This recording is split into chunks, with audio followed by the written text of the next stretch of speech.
Hi everyone, welcome to Prudent Classes. Hope all of you are doing good. So guys, आज की इस video में हम discuss करेंगे हमारे सब्जेक्ट IBO4 जो कि है export import procedures and documentation, उसके most important paper expected questions के बारे में जो कि एग्जाम में काफ़ी हेल्प करेंगे आपको अच्छे मार्क्स स्कोर करने में।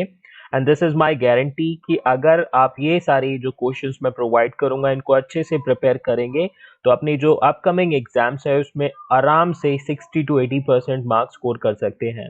बाकी जितने भी सब्जेक्ट हैं एमकॉम फर्स्ट ईयर के स्टूडेंट्स के एंड एमकॉम सेकेंड ईयर के स्टूडेंट्स के, वो मैंने चैनल के प्लेलिस्ट में ऑलरेडी ऐड कर दिए हैं, आप वहां से जाकर चेक कर सकते हैं। इस वीडियो में हम डिस्कस करेंगे IBO4 के most important paper expected questions. ठीक है, तो अच्छे से समझिएगा, जो कि आपकी लगभग 15 या 20 मिनट्स की ये वीडियो होगी जिसमें हम डिस्कस करेंगे इंपॉर्टेंट क्वेश्चंस के बारे में। ये थोड़ा सा टाइम स्पेंड कीजिएगा इस वीडियो पर और अच्छे से समझ लीजिएगा। जिन भी क्वेश्चंस को मैं मोस्ट इंपॉर्टेंट बोलूंगा उनको सबसे पहले प्रिपेयर कीजिएगा, इंपॉर्टेंट क्वेश्चंस को उनके बाद प्रिपेयर कीजिएगा। फिर भी टाइम बच जाता है और अगर आप प्रिपरेशन करना चाहते हैं तो आपके जो रिमेनिंग टॉपिक्स हैं उनको भी आप प्रिपेयर कर सकते हैं। तो एक बार फिर से बोलूंगा, most important paper expected question है, वीडियो को पूरा देखिएगा। गाइज, एक चीज जो सबसे ज्यादा इंपॉर्टेंस रखती है कि आप आंख बंद करके अपनी पढ़ाई स्टार्ट मत कीजिए, पहले समझिए कि क्या पढ़ना है और कैसे पढ़ना है, उसके बाद अपनी प्रिपरेशन कीजिए। This is pretty much important to score good marks in your exams. I must say कि स्टडी हार्ड नहीं करना, आपको स्टडी स्मार्ट करना है जिससे कि आप अपने एग्जाम्स में अच्छे मार्क्स स्कोर कर सके। हमारा जो मिशन है वो है 70% और more in our upcoming exam and I definitely help you. तो इनके आंसर्स भी मैं प्रोवाइड करूंगा टॉपिक्स के, और जितना हो सकेगा मैक्सिमम अपने एंड से हेल्प करूंगा। बट आप भी इनकी तैयारी अपने एंड से कीजिए, because self study is the best study and this is something which you all need to understand. तो चलिए स्टार्ट करते हैं विदाउट फर्दर अडो अपने इंपॉर्टेंट क्वेश्चंस। सो गाइस, जो ये क्वेश्चन है ये हमारे डिस्टिंग्विश बिटवीन टाइप के क्वेश्चंस हैं जो कि 10 मार्क्स में आपको एग्जाम्स में देखने को मिल जाएंगे, और सभी हमारे मोस्ट इंपॉर्टेंट क्वेश्चंस हैं जिनको आपको सबसे पहले और अच्छे से प्रिपेयर करना है। तो पहला जो क्वेश्चन है वो है लाइनर शिपिंग सर्विस और ट्रैम शिपिंग सर्विस के बीच में डिफरेंस का यूनिट नंबर 11 में मिल जाएगा। सेकेंड मोस्ट इंपॉर्टेंट पॉइंट और topic you can say we have is related to the difference between documents against payment DP and documents against acceptance, जो कि यूनिट नंबर 6 का टॉपिक है। उसके अलावा हमारा यूनिट 11 का नेक्स्ट टॉपिक है voyage charter and time charter. ठीक है, तो ये तीनों मोस्ट इंपॉर्टेंट है। इसके बाद आता है shipping bill and bill of entry unit 3, customs invoice and consular invoice unit 3, bill of leading and airway bill unit 3। Unit 3 is the most important unit, तो उसको भी अच्छे से प्रिपेयर कीजिएगा और ये तीनों भी आप मोस्ट इंपॉर्टेंट में टिक कर लीजिए। आगे के हमारे इंपॉर्टेंट टॉपिक्स में रहेंगे open cover and open policy unit 12, actual total loss and constructive total loss unit 12, and next we have maritime and extraneous perils unit 12। इनको आप इंपॉर्टेंट में लिख लीजिए। Okay, FOB and CIF unit 2 के concepts हैं और इनको आप मोस्ट इंपॉर्टेंट में प्रिपेयर कीजिएगा। Next we have revocable and irrevocable letter of credit, जो कि यूनिट 6 का टॉपिक है और ये हमारा मोस्ट इंपॉर्टेंट रहेगा। तो मोस्ट इंपॉर्टेंट को सबसे पहले प्रिपेयर करना है और इंपॉर्टेंट वालों को बाद में, लेकिन ये डिस्टिंग्विश के जितने भी क्वेश्चन है सबसे पहले प्रिपेयर कीजिएगा आप। ओके, नाउ अभी आगे बढ़ते हैं। अब हमारे पास आते हैं शॉर्ट नोट टाइप के क्वेश्चन जो कि आपके एग्जाम में अगेन 10 मार्क्स में या 5 मार्क्स में एटलीस्ट पूछे जाएंगे। तो 5 to 10 मार्क्स में आप कंसीडर करके चलिए, लेकिन प्रिपेयर 10 मार्क्स के अकॉर्डिंग कीजिएगा क्योंकि ये नॉर्मल क्वेश्चन के टाइप में भी पूछे जा सकते हैं। तो सबसे पहला मोस्ट इंपॉर्टेंट हमारा जो कॉन्सेप्ट है वो है डीम्ड एक्सपोर्ट, जो कि यूनिट 1 में मिल जाएगा। इस पर ऑलरेडी वीडियो मैंने अपलोड की हुई है, आप चैनल की प्लेलिस्ट में जाकर उसको चेक कर सकते हैं। Next we have the second important topic port procedures, unit 13 का टॉपिक है, इंपॉर्टेंट में लिख लीजिए। देखिए, मैं बता रहा हूं आपको important and most important, accordingly prepare कीजिएगा ताकि आपको उतने ही इंपॉर्टेंस के साथ में प्रिपरेशन करना इजी हो जाए। Next is role of export import bank of India, unit number 8 का टॉपिक है, most important. ECGC guarantees, unit 15 का टॉपिक है, मोस्ट इंपॉर्टेंट। EPCG स्कीम, जो कि यूनिट 8 में मिलेगा आपको, इंपॉर्टेंट में लिख लीजिए इसको। एक्सपोर्ट प्रमोशन काउंसिल्स, यूनिट 15 के टॉपिक है, most important. Role of clearing and forwarding agents, unit 5 और 11 में दोनों में आपको मिल जाएगा इसके बारे में। ठीक है, जिसको आप डिटेल में पढ़ सकते हैं और ये मोस्ट मोस्ट मोस्ट इंपॉर्टेंट है। Next we have suppliers and buyers credit, unit 8 important है। Simplified export documents unit number 3 में इंपॉर्टेंट है, and bill of exchange unit 3 में ये आपका मोस्ट इंपॉर्टेंट रखता है। ओके, ना अगले जो स्लाइड आपके स्क्रीन पर आ चुकी है, ISO 9000 यूनिट 11 में मोस्ट इंपॉर्टेंट है value added network services VANS, जिसको बोलते हैं यूनिट 4 का टॉपिक है, ये भी मोस्ट इंपॉर्टेंट है। FEMA regulations for realising export proceeds unit 7 में इंपॉर्टेंट टॉपिक है। Next we have force majeure clause and its implication in an export sales contract, और इसको शॉर्ट में आप फ्रस्ट्रेशन ऑफ कॉन्ट्रैक्ट का टॉपिक भी बोल सकते हैं, या तो फोर्स मेजर क्लॉज बोल लीजिए या फ्रस्ट्रेशन ऑफ कॉन्ट्रैक्ट बोल लीजिए। यूनिट 2 का टॉपिक है, ये मोस्ट इंपॉर्टेंट है।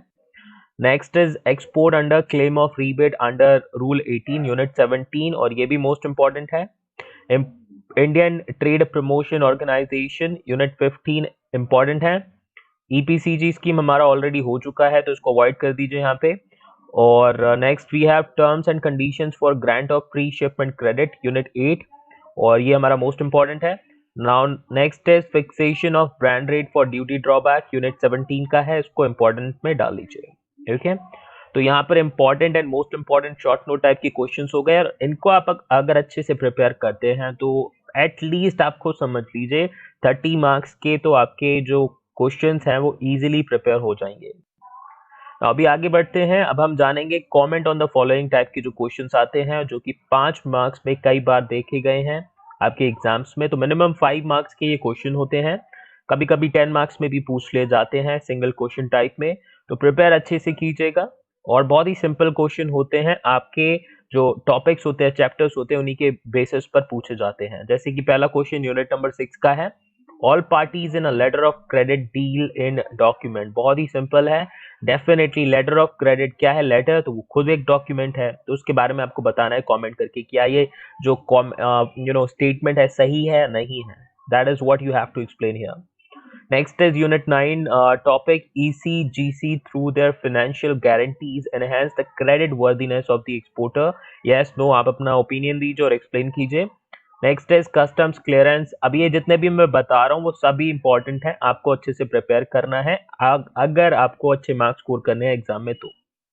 Customs clearance help in regulating foreign trade in accordance with the national objectives unit 13 and 14 दोनों में मिल जाएगा, आपको पढ़ना पड़ेगा थोड़ा थोड़ा एंड आपको ये आंसर मिल जाएगा, क्योंकि 13 जो है वो बेसिकली एक्सपोर्ट कार्गो के क्लियरेंस से रिलेटेड चैप्टर है, और चैप्टर नंबर जो 14 है आपका वो बेसिकली इंपोर्ट जो आपका होता है उसके क्लियरेंस के रिलेटेड जो कस्टम रिक्वायरमेंट्स होती हैं उससे रिलेटेड चैप्टर है आपका। Next is unit number 8 topic export import bank does not compete with commercial bank but supplements the services provided by them to the exporter. Yes, no, answer is basically yes. Next is obtaining payment through a confirmed irrevocable letter of credit is the safest method of realizing export credit or export proceeds. Unit number 6 का topic है an important motive behind export incentive is to make Indian product price and quality competitive in the foreign market. Yes, of course. Unit number 3 में मिल जाएगा आपको ये। Next question we have cargo insurance also known as marine insurance occupies an important position in international business. Unit 12 का topic है ISO 9000। देखिए ISO 9000 जो मैंने आपको बताया काफी इंपॉर्टेंट कॉन्सेप्ट है, इसके बारे में अच्छे से पढ़ लीजिएगा। अगर आप शॉर्ट नोट में पढ़ेंगे तो इस टाइप के क्वेश्चन जो होंगे कमेंट टाइप के वो आप आराम से कर सकते हैं। Are significant in export unit 11 में मिल जाएगा। Clearing and forwarding agents provide a link between the shipper and the carrier unit number 11 में मिल जाएगा, जिसके बारे में आप अगर शॉर्ट नोट में भी पढ़ेंगे। Trade policy is an instrument of economic policy which aims to promote economic growth with stability in the country unit 1 में मिल जाएगा। Reserve Bank of India through its exchange control regulations regulate terms of payment in export business unit 6 का topic है। Bill of entry in important trade serves the same purpose as shipping bill in export unit 3 में आप पढ़ लेंगे तो आपको अच्छे से समझ में आ जाएगा ये।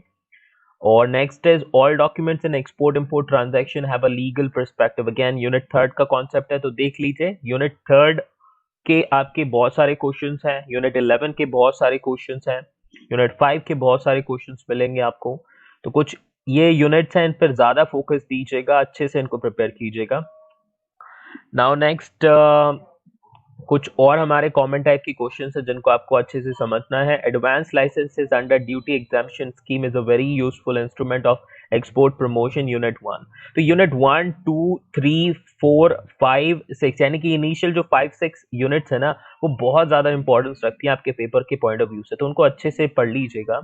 Selling under CIF contract is good for the country as a whole, unit 2 में मिल जाएगा। Export promotion capital goods, EPCG help exporters in reducing manufacturing cost of export goods, unit number 8 का टॉपिक है। Institute of cargo clause A is much better than either B or C, unit 12 में मिल जाएगा आपको इसका answer. Next is EDI system can shorten the lead time between the receipt and the execution of export orders, unit 4। तो थोड़ा मैं जल्दी कर रहा हूं क्योंकि आप स्क्रीन पर क्वेश्चन देख सकते हैं। मेरा पॉइंट है आपको एक बार पढ़ के बता देना, ठीक है। तो अभी यहाँ पर आप देख सकते हैं, चाहे तो स्क्रीनशॉट ले लीजिए, नहीं तो मैं सजेस्ट करूंगा कि आप एक नोटबुक मेंटेन कीजिए, उसमें क्वेश्चंस लिख लीजिए और जो आपकी आंसर्स आप प्रिपेयर कर लेते हैं उनको टिक करके या कट करके आप आगे बढ़ जाइए। तो ये प्रैक्टिस मैं फॉलो करता था एंड आई वुड सजेस्ट कि आप भी करें। नहीं तो आप अगर प्रिंट आउट ले सकते हैं तो मैं कोशिश करूंगा कि आप लोगों को इसका इस वीडियो का PDF प्रोवाइड कर दूं so that you can get it and आप प्रिंट आउट ले सकें। तो अभी आगे बढ़ते हैं। अब हम डिस्कस करेंगे जो 20 मार्क्स के क्वेश्चन पूछे जाते हैं, जो बेसिकली आपके लॉन्ग क्वेश्चंस होते हैं जिनमें आपको लगभग 5 to 6 पेजेस में अपने आंसर्स को लिखना होगा। तो सबसे पहला जो क्वेश्चन आपके स्क्रीन पर आ चुका है और ये मोस्ट इंपॉर्टेंट है, what is documentary credit? Documentary credit क्या होता है? Explain the various kinds of letter of credit, और कौन कौन से टाइप के लेटर ऑफ क्रेडिट्स होते हैं। इसके अलावा describe the sequential procedure followed in opening a letter of credit with the help of a flow chart. तो किस तरीके से हमारा एक लेटर ऑफ क्रेडिट जो होता है उसको ओपन किया जाता है, क्या प्रोसीजर फॉलो किए जाते हैं, एक फ्लो चार्ट के थ्रू आपको एक्सप्लेन करना है। यूनिट नंबर 6 में आप इसके बारे में पढ़ सकते हैं। जैसा कि बताया आपको मोस्ट इंपॉर्टेंट है, अच्छे से प्रिपेयर कीजिएगा। Now the next question is, why is documentation necessary for conducting international trade transactions? Can we trade without any documentation?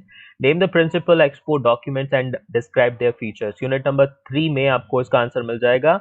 सबसे पहले अब देख लीजिए यहाँ पे कितने पार्ट्स है, 3 पार्ट्स हैं इस पर्टिकुलर क्वेश्चन के। सबसे पहले पूछा गया है कि डॉक्यूमेंटेशन क्यों जरूरी होते हैं किसी भी एक्सपोर्ट ऑर्डर या फिर इंटरनेशनल ट्रेड ट्रांजैक्शन में।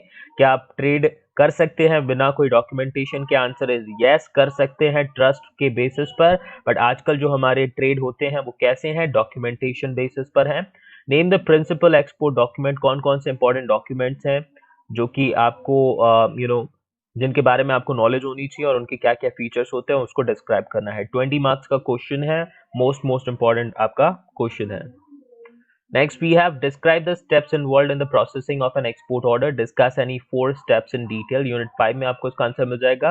आपको बतानी है कि एक एक्सपोर्ट ऑर्डर को प्रोसेस करते टाइम पर कौन कौन सी स्टेप्स इन्वॉल्व होती हैं और कोई भी 4 स्टेप्स को एक्सप्लेन करना है। क्वेश्चन अच्छे से पढ़िएगा तभी आप अपने आंसर्स को प्रिपेयर कर पाएंगे और यही आपको सेम स्ट्रेटेजी एग्जाम टाइम पर भी फॉलो करनी है। क्वेश्चन को अच्छे से पढ़ना है और अपने आंसर्स को अकॉर्डिंगली प्रोवाइड करना है आंसर शीट में। Now, next question is, what is the legal framework in terms of major acts governing foreign trade of India? Discuss macro general provisions related to export under the foreign trade policy. Unit 1 में मिल जाएगा आपको answer. तो यहाँ पर हमारे पास 2 questions पूछे गए हैं बेसिकली। पहले तो हमें बताना है लीगल फ्रेमवर्क जो कि फॉरेन ट्रेड, इंडिया के फॉरेन ट्रेड से रिलेटेड है, आपके जो इंडिया के फॉरेन ट्रेड को गवर्न करते हैं उनका लीगल फ्रेमवर्क क्या है, कौन कौन से एक्ट्स हैं हमारे।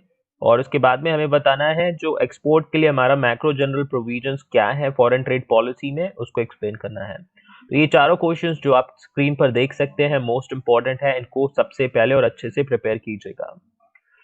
नाउ अगली स्लाइड आपके स्क्रीन पर आ चुकी है। अगला क्वेश्चन आप स्क्रीन पर देख सकते हैं, यूनिट 13 एंड 14 में मिल जाएगा। इसमें आपको बताना है procedures and related documents for customs clearance of export and import cargo. तो एक्सपोर्ट और इंपोर्ट कार्गो जो होता है उसके कस्टम क्लियरेंस से रिलेटेड क्या प्रोसीजर्स होते हैं, कौन कौन से डॉक्यूमेंट्स होते हैं, अच्छे से आपको पढ़ने हैं ताकि एग्जाम में अगर ऐसा क्वेश्चन आता है तो आप अच्छे से लिख पाए। Now next is what is involved in financing imports. Discuss the various methods of financing available to importers.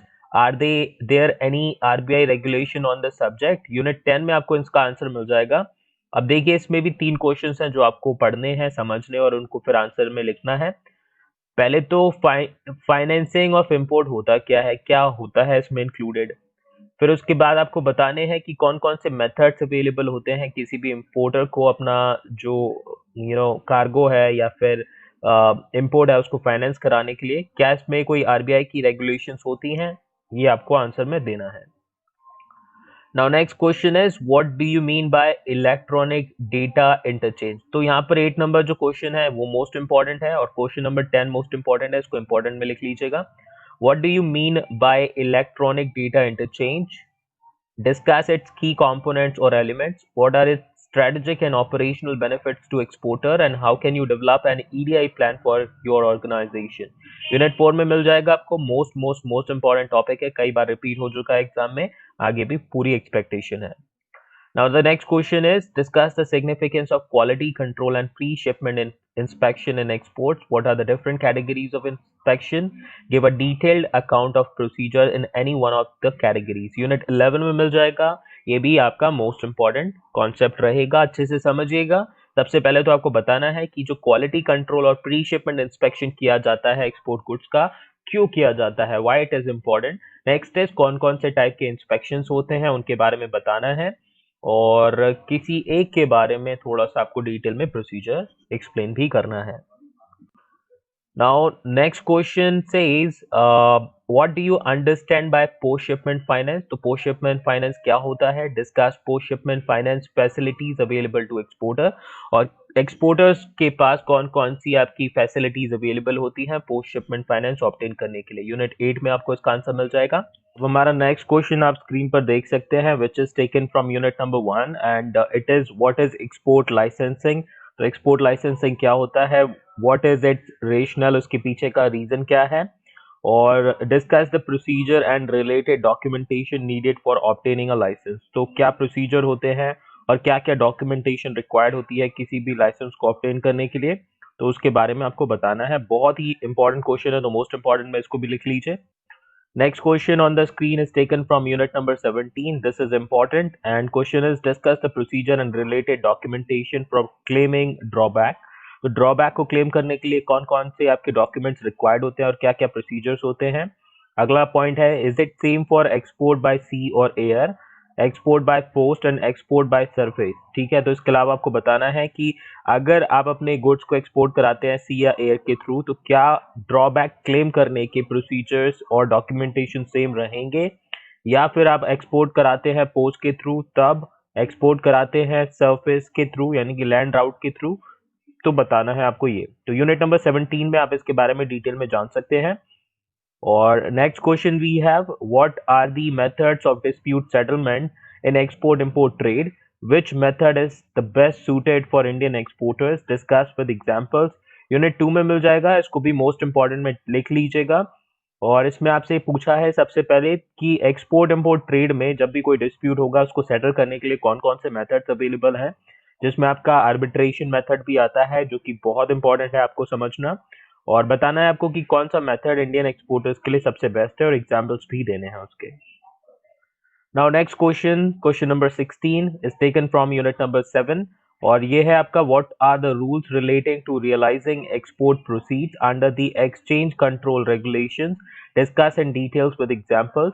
तो हमारा जो exchange control regulation है उसके अकॉर्डिंग कि अपने एक्सपोर्ट प्रोसीड्स को कैसे रियलाइज किया जाता है, उनके लिए क्या क्या रूल्स हैं आपके अवेलेबल, उनको बताना है और इसको डिटेल में आपको डिस्कस करना है। एग्जांपल्स अगर हो सके तो वो भी देने हैं आपको।